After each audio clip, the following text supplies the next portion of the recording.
Sanāk, jūs tikai pa bagātajiem gejiem, lesbietēm un transvestītiem. Tik būs, tik tur varēs visus labumus gūt no valsts un pašvaldības nekā. Šis kā paraugs studentiem maģistra darbu var rakstīt. Vārds deputātam Rudolfam Rēmanim. Man arī kopsavilkums no dzirdētā, vēl viens kopsavilkums, tātad Trejas kundzei.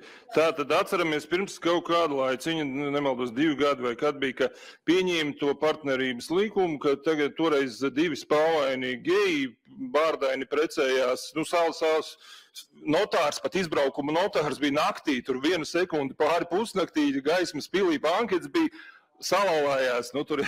Tagad sanāk tā, ka tiem 2 spalvainajiem bārdainajiem gejiem, ja viņi, nedod Dievs, masturīgi tagad kļūtu viens no viņiem, un tad uz to otro neatiektos šie pēdiņās labumi, kas patiesībā ir palīdzība no pilsētas. Tātad šeit tikai bagātajiem gejiem, progresīvie, un kas vēl te atbalsta gejus vienotību, sanāk, jūs tikai pa bagātajiem gejiem, lesbietēm un transvestītiem.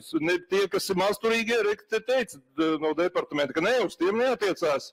Viss, pavelti viņi tur gaismas pilī sapriecājās, tik būs, tik tur varēs visus labumus gūt no valsts un pašvaldības nekā figurums. Tā kā labs piečakarēja gejus. Lūk, ejam tālāk. Kas teica, ka nav lietā iedziļinājies te kaut kur? Man tagad ir izprintēta lieta spriedums. Es biju pārsteigts, kāpēc 3 tiesneši beigās izrādās apgabala tiesa. Tātad pirmā instance par to, vai tai mātei bārenei dēls, kas piedzima, lai tiktu iekļauts kā ģimenes loceklis, izrādās pirmajā instancē Rīgas doma spirinājās juridiski spēcīgi, juristi spirinājās pretī un panāca nelabvēlīgu viņai lēmumu. Viņa pārsūdzēja apgabala tiesā un tur uzvarēja. Tātad kopā aizņēma 3 gadus, lai māte bārene pierādītu, ka viņas dēls ir terminoloģijā ģimenes loceklis, nevis cita persona, kā tur pirms tam bija.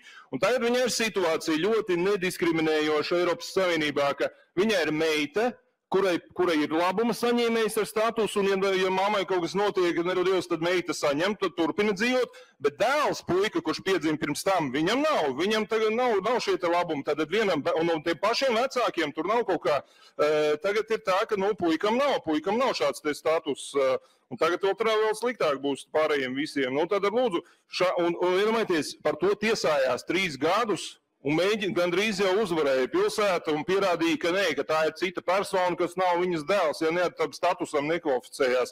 Šāds te piemērs tāds ir, ka vajag cilvēkiem palīdzēt. Un te sanāk, ka izlikt uz ielas, kas teica, no manas frakcijas, ka tie riski tādi ir.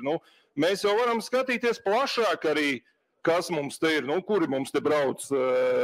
Kariņš brauca, Siliņa, es nezinu, brauc uz Pasaules ekonomikas fórumu, un Vaira brauca, visi, kas tik tur nav braukuši. Un, kad jūs braucat uz tādu nenopietnu organizāciju, kā tūlīt jūs teiksiet, sazvērstības teorijas, kas izplata, kur Klaus Švābs pateica, 30. gadā jums nekas nepiederēsiet, visi būsiet laimīgi. Šeit sakrīt tas ar tām izlikšanām tieši ap to laiku, visus tos dzīvokļus, ko atņemt, visus izlikt ārā, lūk, jums būs šāds te rezultāts, tāpēc te jau arī ir tas, ka tur ķīķina, neklausās, nesaprot.